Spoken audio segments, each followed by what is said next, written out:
I know maybe some of you have been to Hajj, some of you have been to Umrah, or some of you, like me, have not had the ability to accept that invitation from Allah yet at our point.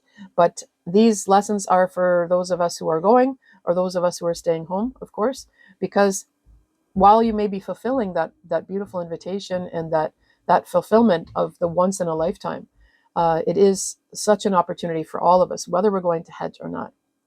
I know possibly some of us might slip into thinking, well, I'm not going to Hajj, so these 10 days aren't for me. But I hope, inshallah, that we can go through this list of things, and inshallah, some of these things are going to spark some motivation in yourselves that you can really make the most of these days, even if you're not going to travel overseas.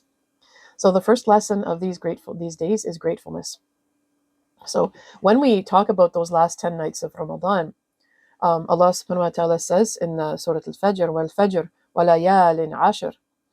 We saw that those ayahs, those beautiful 10 nights, they could be talking about the last 10 nights of Ramadan, and they could also be talking about these 10 days or these 10 nights of the Hajj.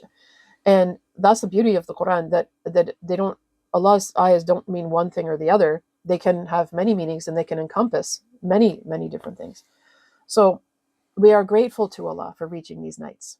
So just as we beg Allah subhanahu wa ta'ala to accept our Ramadan and our worship during Ramadan, and we beg Allah subhanahu wa ta'ala to allow us to reach Ramadan, we should be grateful that we've reached these 10 days.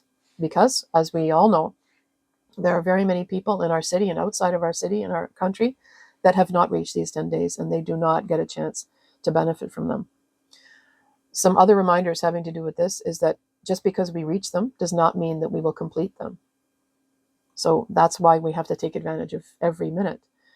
For the reminder, to know how special these days are, as others will pass them by like normal.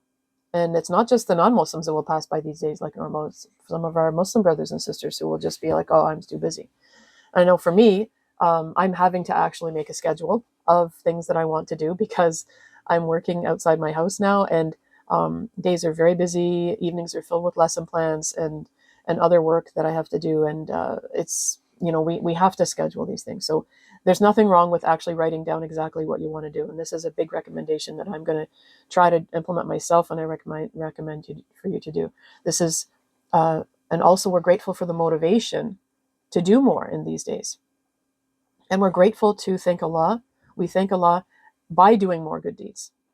Gratefulness is not just something that's in our hearts, and it's not just something that's on our tongues when we say Alhamdulillah for things and we thank Allah for things. It's in that demonstration of us actually moving forward and showing gratefulness towards those things. So, for example, like, your home, to look after your home and clean your home, and to, make sure it's in good repair and it looks good on the inside and the outside. These things are acts of gratefulness to Allah subhanahu wa ta'ala for that house. In looking after your own body, keeping yourself clean and keeping yourself healthy by eating good things and fasting on a regular basis. This is showing gratefulness towards the body that Allah subhanahu wa ta'ala gave you. And conversely, the opposite is showing ungratefulness, subhanAllah. So may Allah allow us to be increased in gratefulness and look after what He gave us, and inshallah increase us through that. And part of gratefulness too in these days is us not going beyond our regular salah to make a whole bunch of extra prayers or stay up late in the nighttime and pray, and not have those main prayers, those main 5 farud prayers be really good. It's like something I mentioned during Ramadan, where we want to have that quality as opposed to quantity. So if you had wanted to spend, the first part of the Hijjah just working on your main salah, those farud salah, so that you're actually making those to the best of your ability, this is a great way for you to spend these days, to really focus on the quality of those salah.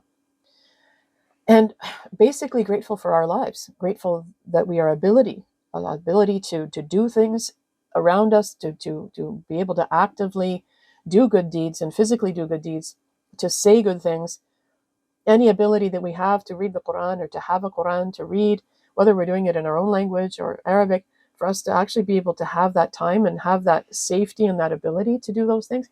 These are where all those gratefulness lessons can come in.